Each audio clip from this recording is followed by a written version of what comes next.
Science coming again with Foundation of Civilization, Our Changing World. And we're doing a rundown of doing a review actually of some of the events that have occurred recently and noting how poorly the information we get on it is. CNN is warning us that the U.S. strike against Iran only set their nuclear program back a few months. Which this is an advancement since it was just 5 days ago CNN was questioning if Iran even had a nuclear weapons program. So who are we to believe? CNN from today or CNN from 5 days ago? Well, today's CNN citing an anonymous source, which is also a sign of tremendous authenticity. The author of this fine piece of journalistic integrity, Natasha Bertrand, is the very same reporter who revealed that the Hunter Biden laptop was Russian disinformation. Of course, she had the backing of 51 current and former Intel officials.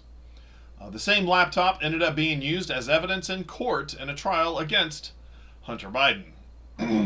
Since the laptop was real enough for the U.S. court systems, it seems that 51 Intel officers were wrong and or running disinformation campaign to protect the former vice president. Ms. Bertrand did not have enough journalistic integrity to review the information and vet it. Of course, I have to be honest, if I was in the same situation with a bunch of former Intel officers feeding me some information, I might do the same thing. Apparently, CNN from 5 days ago wanted to keep the U.S. president from attacking Iran and claimed that there wasn't anything there to strike, or they were questioning if there was anything there to strike. Of course, maybe, just maybe, they wanted to protect the investments of the U.S. intelligence agencies that the U.S. intelligence agencies had been making into Iran. They're getting upset, especially with former presidents looking at all the effort that they made and all the money that they dropped into Iran. Now, recently, in an interview with Laura Ingraham, U.S. Special Envoy to the Middle East, Steve Witkoff outlined how the U.S. and Israel struck the Iranian nuclear program and set them back. 3 sites were key: Natanz, Isfahan, and Fordo. Isfahan was all located above ground, and much of it was destroyed by Israel in its attack starting on the 12th of June. Now, it's interesting because Isfahan was run by Iran jointly with China.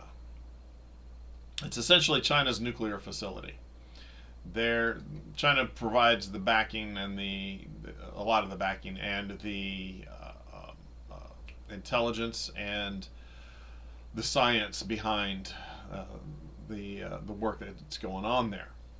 Now, Natanz was partially above ground and below ground.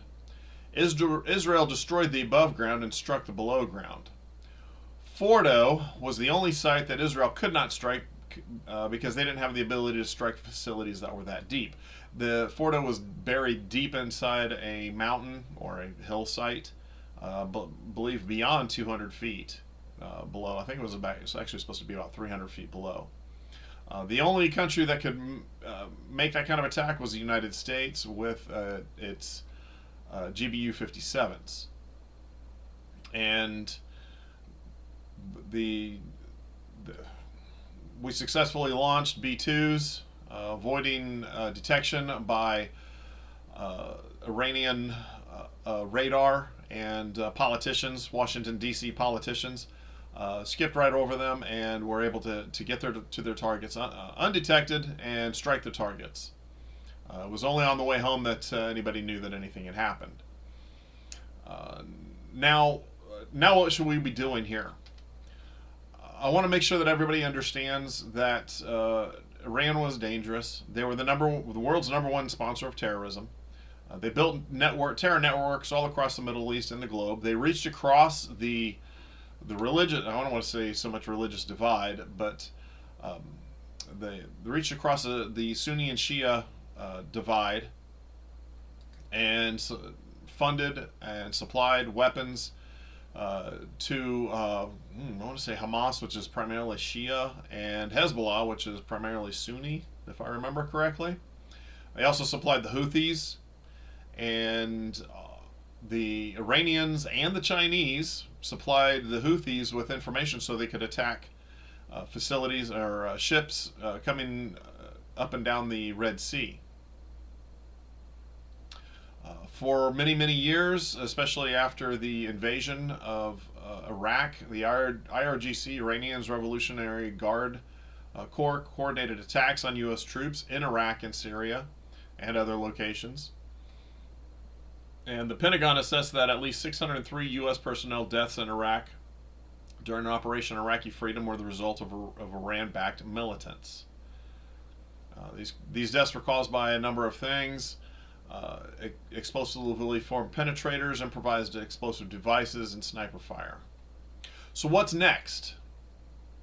The first level of the IRGC has been decimated. The leadership of the IRGC has been decimated. The air defense system has been decimated. A ceasefire is currently in effect, even though there still seems to be some random attacks. The ceasefire generally is holding. The Ayatollah seems to be in hiding. He hasn't been seen, I believe, since the 21st for 3, 4, 5 days now. My guess is that that Israel and the U.S. have not tracked him down, although they may know where he is. They haven't tracked him down, and they want to keep him alive so that he can surrender and avoid the resulting power struggle in Iran. The trouble is that he's stubborn, and he's motivated by religion, so he is not likely to surrender. His unwillingness to surrender will likely necessitate another round of Israeli attacks. The second level of IRGC has already received threats, death threats, from the Mossad. They've called them on their phone. They called the leaders on the phone, and their wives on the phone. They've dropped notes off at their homes and let them know if they accept the new job, if they take the promotion, then they will be the next to be eliminated. If this attack goes forward, it will shake up Iran and it will cause it to devolve into chaos. Kind of like we are now seeing in Syria. Although Syria officially has a structure, I wouldn't put much faith in that structure just yet.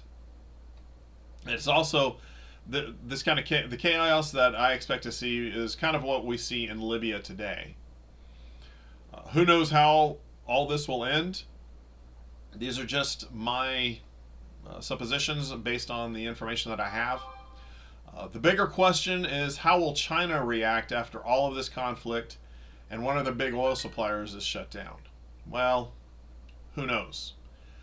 That's the question. That's international politics, and those are the questions that I like to look at and try to determine, what direction are we heading.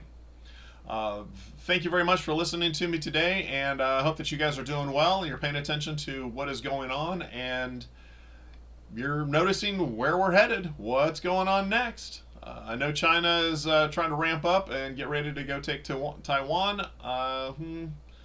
Don't know what I expect there, how that's going to all work out, but hope you all are, like I said, hope you all are doing well. Much love to everybody, and look forward to talking to you guys again. Please, if you found this to be useful, like, share, and subscribe, and look forward to talking to you guys again very soon. As like I said, I'm addicted to covering this information and sharing it with you. Thanks again. We'll talk to you all soon.